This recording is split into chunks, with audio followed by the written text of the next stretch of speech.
신경으로 신앙 고백함으로 하나님 앞에 청년부 예배 드리도록 하겠습니다.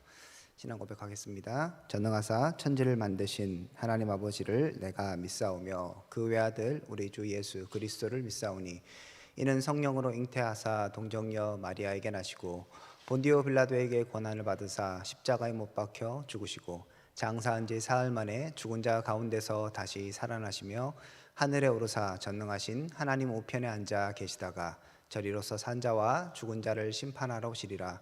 성령을 믿사오며 거룩한 공예와 성도가 서로 교통하는 것과 죄를 사하여 주는 것과 몸이 다시 사는 것과 영원히 사는 것을 믿사옵나이다. 아멘. 우리 함께 볼 말씀은 마태복음 11장 1절에서 6절입니다. 마태복음 11장 1절에서 6절 제가 읽도록 하겠습니다. 1절입니다. 예수께서 12 제자에게 명하시기를 마치시고 이에 그들의 여러 동네에서 가르치시며 전도하시려고 거기를 떠나 가시니라. 요한이 옥에서 그리스도께서 하신 일을 듣고 제자들을 보내어 예수께 여짜오되 오실 그이가 당신이오리까 우리가 다른 일을 기다리오리까. 예수께서 대답하여 이르시되 너희가 가서 듣고 보는 것을 요한에게 알리되 맹인이 보며 못 걷는 사람이 걸으며 나병 환자가 깨끗함을 받으며 못 듣는 자가 들으며 죽은 자가 살아나며 가난한 자에게 복음이 전파된다 하라. 누구든지 나로 말미암아 실족하지 아니하는 자는 복이 있도다 하시니라. 아멘. 우리 마태복음 10장에서는 예수님께서 제자들을 부르시고 보내시는 장면 살펴봤었습니다. 그렇죠? 세상에서 참으로 어려운 상황에 있다 하지만 너희들이 지켜야 할 것들을 지키고 또 하나님 주신 권능들을 잘 사용해서 천국 복음을 전하는 것, 그리고 누가 하나님 앞에 합당한 사람인가, 이런 것들에 대해서 우리가 살펴봤었습니다. 이제 내용이 이제 바뀌어서 11장 1절에서는 이제 예수님께서 그렇게 명하기를 마치시고 또 본인이 열심히 전도하셨다라는 내용이 나오고요. 2절부터는 세례 요한에 관한 이야기가 등장합니다. 이렇게 시작하죠. 요한이 옥에서 그리스도께서 하신 일을 듣고 제자들을 보냈다고 얘기합니다. 세례 요한이 이제 옥에 갇혀 있는 상황이에요. 여러분들 잘 아시는 것처럼 세례 요한은 그 헤롯 왕이 잘못한 일에 대해서 문제를 제기했습니다. 그래서 헤롯 왕 때문에 이제 잡혀서 옥에 갇히게 되죠. 그리고 결국 이제 그것 때문에 순교를 하게 됩니다. 이제 그 상황이 있는 거예요. 그 앞에 이제 상황 가운데서 세례 요한이 잡혀 있는데 요한이 이제 자신의 제자들을 이제 예수님께 보내는 거예요. 그러면서 묻는 게 있죠. 3절에 보니까 예수께 여짜오되 오실 그이가 당신입니까? 우리가 다른 일을 기다려야 합니까? 이렇게 얘기하죠. 굉장히 이제 특이하고 어떻게 보면 도전적인 질문입니다. 왜냐하면 세례 요한은 그 누구보다도 먼저 예수님이 그리스도인 것을 알고 예수님을 증거한 사람이에요. 예수님께 세례도 베풀었죠. 그래서 이제 일명 세례 요한이라고 하잖아요. 세례를 베풀었고 뭐 그렇게 다 했는데 지금 와서 다시 예수님께 묻는 거예요. 예수님, 당신이 그리스도가 맞습니까? 아니면 다른 분을 더 기다려야 합니까? 이렇게 묻고 있는 것이죠. 그렇기 때문에 이 세례 요한의 이 질문은 당돌하기도 하고 또 세례 요한이 왜 이것을 몰랐을까? 왜 이것을 헷갈렸을까? 굉장히 의문이 드는 부분이기도 합니다. 다음 주에 살펴보겠지만 세례 요한을 예수님께서 어떻게 표현하시는가 보면 11장 11절 이렇게 얘기하거든요. 내가 진실로 너희에게 말하노니 여자가 낳은 자 중에 세례 요한보다 큰 이가 일어남이 없도다, 이렇게 얘기합니다. 그러니까 세례 요한은 사실은 굉장히 위대한 인물이고 예수님께서 인정하시는 인물이에요. 물론 이제 이게 단순하게 훌륭하다 뭐 그런 의미는 아니긴 한데 다음 주에 살펴보겠지만 어쨌든 간에 세례 요한은 예수님이 누구인가를 알고 예수님 앞에 와서 예수님의 하실 일들을 준비했던 사람이죠. 그리고 예수님이 누구인가를 분명히 알았던 사람이고 다른 사람에게 또 전해줬던 사람이고, 예수님의 제자들 중에는 세례 요한의 제자였는데 예수님께 온 사람도 있어요. 세례 요한이 보냈거든요. 그래 가라. 그래서 와서 예수님의 제자가 된 사람들도 있었습니다. 자, 그런 상황에서 세례 요한이 물어보는 거죠. 오실 리가 당신입니까? 아니면 다른 사람을 기다립니까? 이렇게 묻고 있으니까 뭐 질문 자체도 굉장히 당돌하기도 하지만 이 질문을 세례 요한이 했다는 데 대해서 예수님이 누구인가를 아직 제대로 모르고 있다는 이 사실을 봐도 굉장히 특이한 질문이기도 합니다. 그래서 우리는 오늘 본문을 통해서 세례 요한이 왜 이런 질문을 할까? 그리고 이런 질문에 대해서 예수님은 무엇라고 답하실까를 살펴봐야 합니다. 2절에 보면 요한이 이제 옥에서 그리스도께서 하신 일을 듣고 제자들을 보냈다고 얘기하죠. 여기에 이제 단서가 있습니다. 왜 질문을 던졌는가? 일단 장소는 옥이에요. 아까 말씀드렸던 것처럼 잡힌 이유는 이제 그런 헤로디아의 문제 때문에 잡히게 되었습니다. 그래서 아시는 것처럼 결국엔 목이 잘려서 이제 죽는 일까지 이제 험한 일을 당하게 되죠, 그죠? 자, 요한은 나름대로 하나님 나라를 위해서 그리고 공의와 정의를 부르짖다가 옥에 갇혔어요. 그리고 요한은 예수님께서 굉장히 강력한 권능으로 이 땅을 다스리시고 심판하실 것들을 기대했고 또 그렇게 선포했었습니다. 마태복음 3장 11절에서 12절에 보면 예수님께 세례를 베풀면서 예수님을 만나고 나서 그가 이렇게 고백합니다. 나는 너희로 회개하기 위하여 물로 세례를 베풀거니와 내 뒤에 오시는 이는 나보다 능력이 많으시니 나는 그의 신을 들기도 감당하지 못하겠노라. 그는 성령과 불로 너희에게 세례를 베푸실 것이요 손에 키를 들고 자기 타작마당을 정하게 하사 알곡은 모아 곳간에 들이고 쭉정이는 꺼지지 않는 불에 태우시리라. 이 뒷부분 쭉정이는 꺼지지 않는 불에 태우신다고 얘기하잖아요. 이게 뭡니까? 심판이죠. 그러니까 예수님께서 나보다 엄청나게 능력 있는 분으로, 그래서 나는 예수님의 신도 어떻게 이렇게 들지도 못할 정도다. 나는 너무 하찮은 존재이고 예수님께서 오시면 심판을 하시고 알곡이는 모으고 쭉정이는 다 불에 태운다고 이렇게 얘기하고 있습니다. 자, 그는 아마 이렇게 생각했던 것이죠.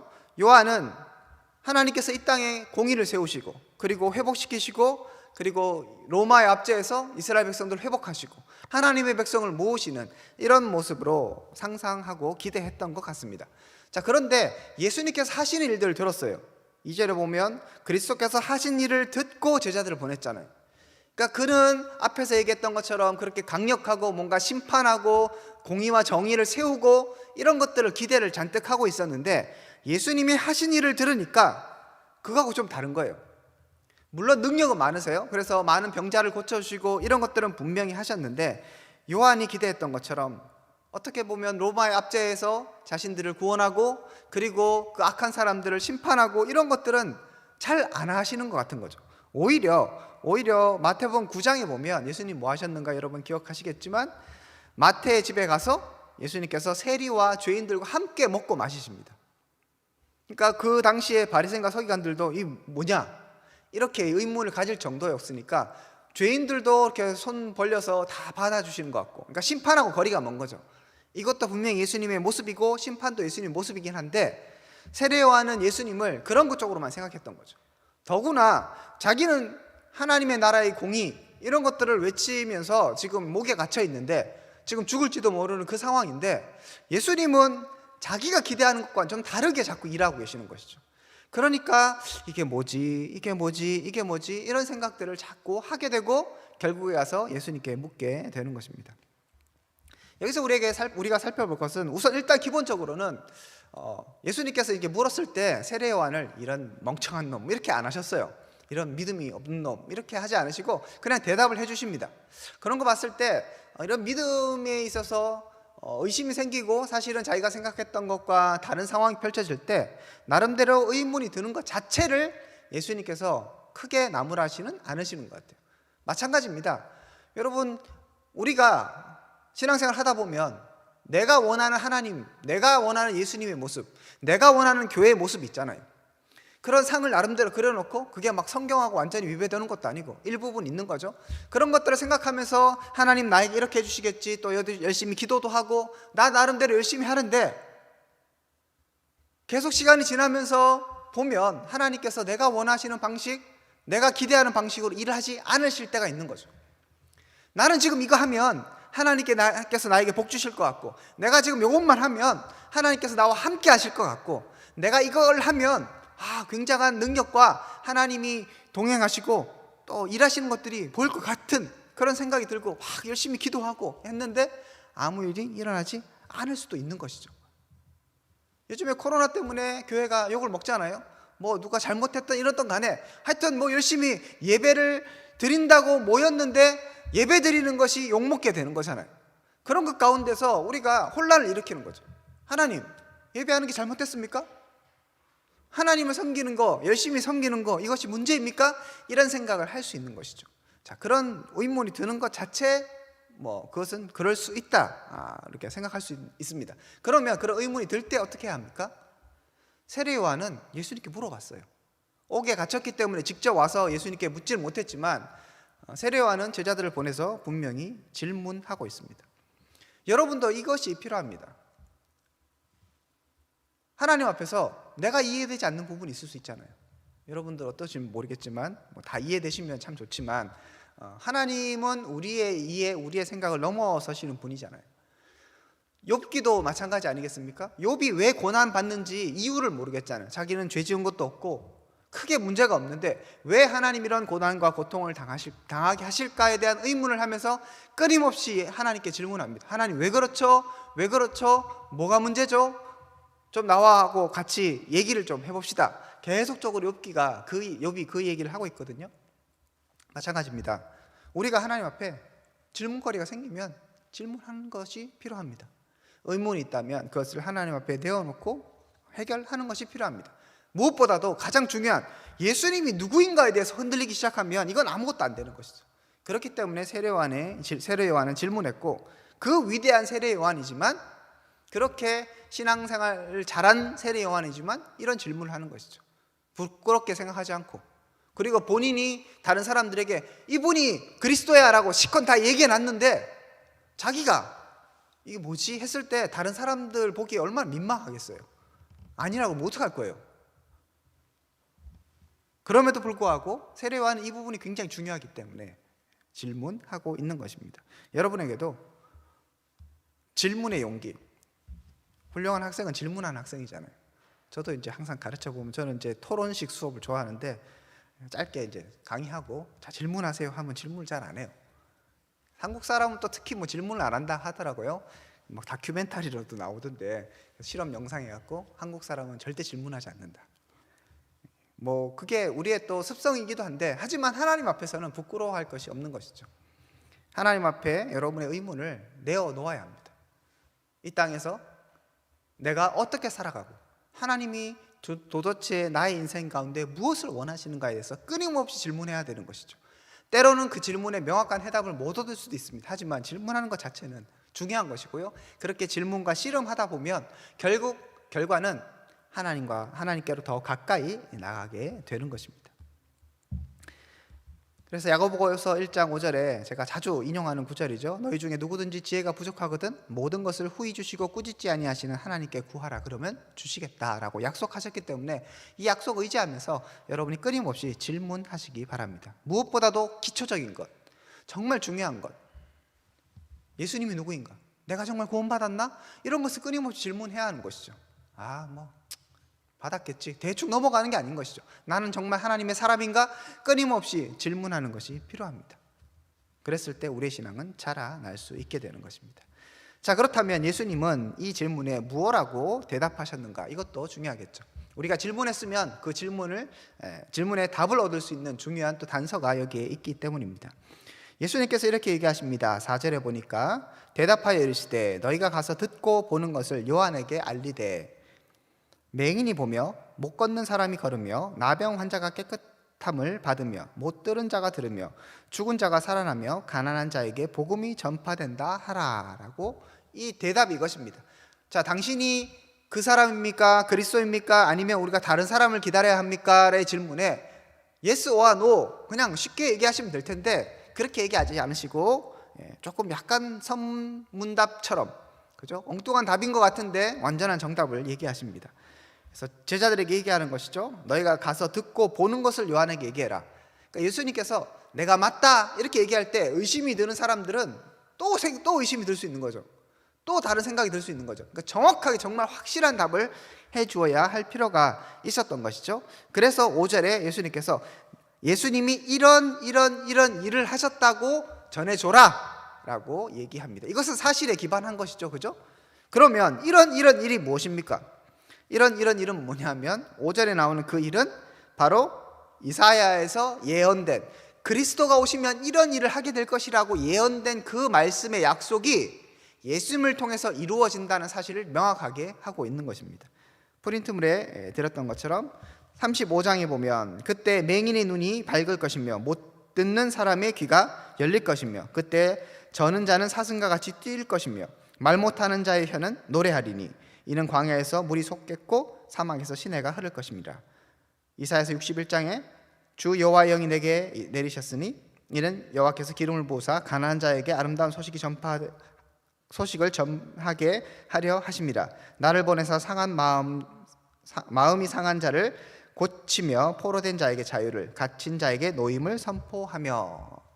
이렇게 예언의 약속에 메시아가 오시면 그때가 되면 이런 일이 일어날 것이라고 한 그 약속이 예수님께서 하시는 일이라고 분명히 얘기하는 것이죠. 오늘날 우리 가운데로 다시 한번 얘기해 본다면 이런 것입니다. 하나님의 뜻이 무엇입니까? 물어봤을 때 뭐 이거다 저거다 그게 아니고 성경에 이렇게 돼 있잖아, 확실하게 말해 주고 있는 것입니다. 결국 대답은 어디에 있습니까? 말씀에 있는 것이죠. 요한은 어떤 사람입니까? 지금 예수님이 누구인지 좀 헷갈리고 있지만 분명한 것은 요한의 마음 가운데 구약 성경 이 말씀이 하나님의 진리의 말씀이라는 것을 믿고 있는 것이죠. 그걸 알고 있는 것이죠.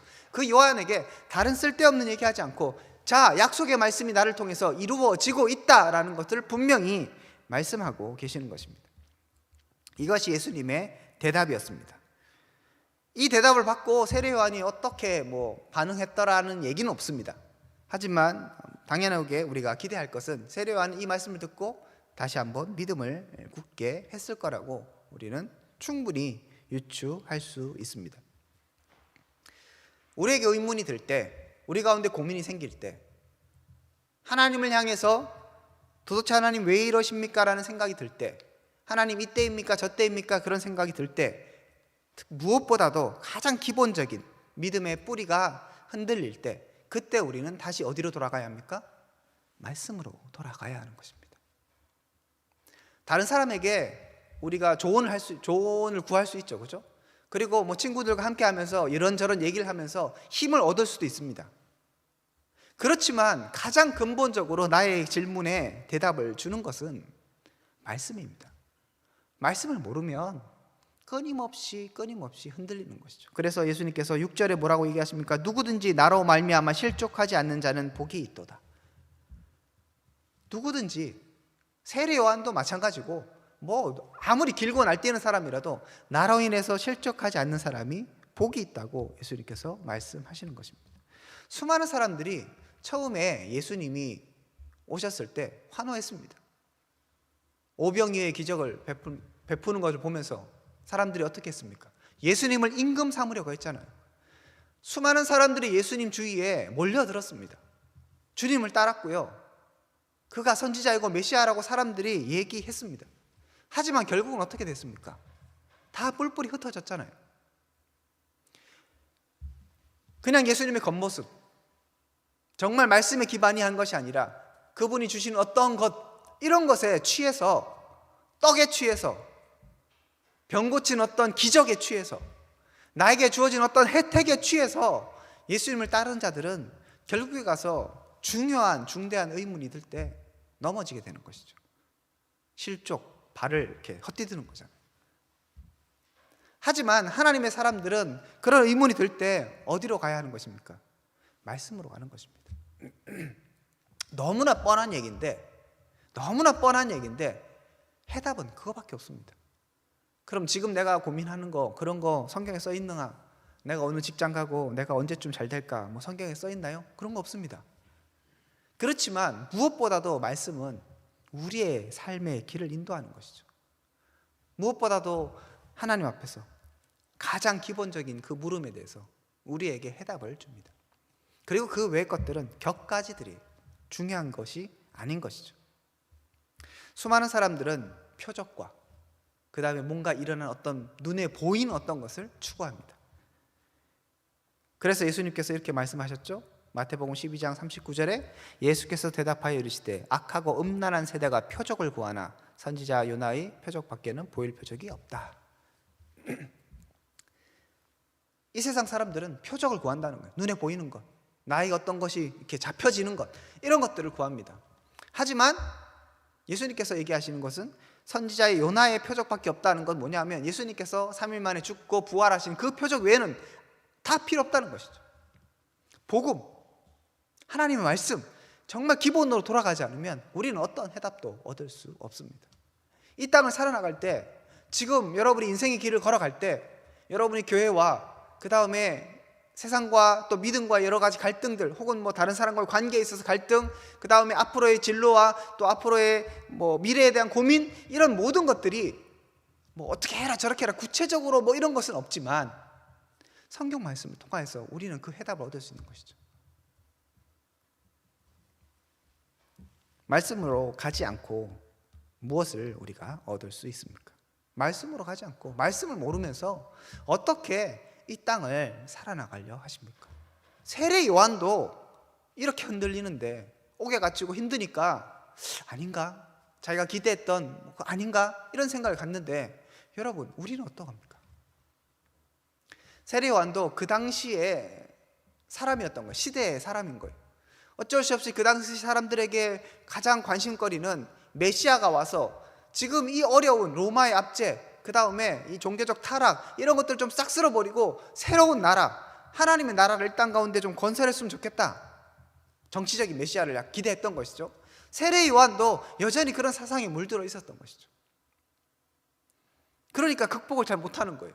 본인이 저분이 그리스도라고, 저분이 메시아라고 얘기했음에도 불구하고 헷갈리는 거죠. 여러분, 우리도 그렇지 않습니까? 여러분 10년 전에 뭐 중학교 때, 고등학교 때 은혜 받고 그 다음에 그렇게 더 이상의 자극 없이 이렇게 살아가면 언제 또 헷갈리고 언제 또 마음이 뒤집어지고 어떻게 해야 될지 모르는 그런 상황이 오지 않는다는 보장이 어디에 있습니까? 세례 요한도 그런데요. 이 땅을 살아가면서 여러분을 옥누르고 있고 우리 가운데 계속적으로 끊임없이 우리를 속이는 세상의 가치관들과 인본주의 그 사상들이 우리를 끊임없이 괴롭히고 유혹하고 믿음을 흔들려고 할 때 우리는 어디로 가야 합니까? 주님 앞으로 가야 되는 것입니다. 그리고 말씀으로 가야 하는 것입니다. 다른 것은 해답이 없습니다. 요한은 분명하게 중요한 질문을 예수님께 던졌습니다. 그리고 그 질문에 대한 해답을 얻게 되었습니다. 그리고 그는 얼마 있다가 순교합니다. 정말 허무하게 죽는 거 여러분 아시잖아요. 여자애가 엄마 춤추고 이렇게 해갖고 나라의 반이라도 주겠다 뭐 그 얘기 해갖고 엄마가 그러면 세례 요한 머리 해갖고 그냥 죽은 거잖아요. 이렇게 어이없이 죽었지만 그러면 세례 요한의 죽음은 헛된 것입니까? 아니요. 세례 요한은 예수 그리스도를 명확하게 알고 주의 길을 걷다가 삶을 마감한 것이죠. 인생의 길고 짧음이 중요한 것이 아니라, 그렇죠? 인생의 길고 짧음이 중요한 것이 아니라 내가 그리스도를 아는가, 내가 그리고 정말 믿음으로 살아가는가, 이것이 더 중요한 사실입니다. 그러면 오늘 여러분에게 도전합니다. 다시 말씀으로 돌아가십시오. 성경을 읽고 성경을 연구하고 성경을 계속적으로 성경을 묵상하면서, 말씀을 묵상하면서 하나님께서 오늘 나에게 들려주시는 그 말씀이 무엇인가 깨달을 수 있길 바랍니다. 그리고 더 나아가서 이 세상을 살아갈 때 여전히 뭐 나는 자신 있어 그런 건 없는 거예요. 내 마음이 흔들릴 때가 있는 것이죠. 그때에 놓치지 마십시오. 그때 이 말씀들이 기억나기를 원합니다. 주님께로 나가고요, 그리고 말씀으로 돌아가야 합니다. 사람을 의지하지 않고 혹은 나의 습성을 의지하지 않았으면 좋겠습니다. 여러분 지금까지 교회 다니셨잖아요. 그러니까 다음 주에도 웬만하면 교회 오겠죠, 그죠? 뭐 특별한 일 아니고서는 한 1년 후에도 교회는 다니지 않겠습니까? 그런 습성을 의지하는 게 아닙니다. 나의 습관과 그냥 해오던 방식이 아니라 나는 오늘 그리스도를 알고 있는가? 세례 요한도 헷갈리는데 세상을 살아가다 보면 나의 가치관이 더 앞설 때가 있는데, 내 생각이 앞설 때가 있는데, 하나님은 이렇게 해줬으면 좋겠다는 그런 생각들이 앞설 때가 많은데 어떻게 할 것입니까? 그때 다시 본질로 돌아가는 것입니다.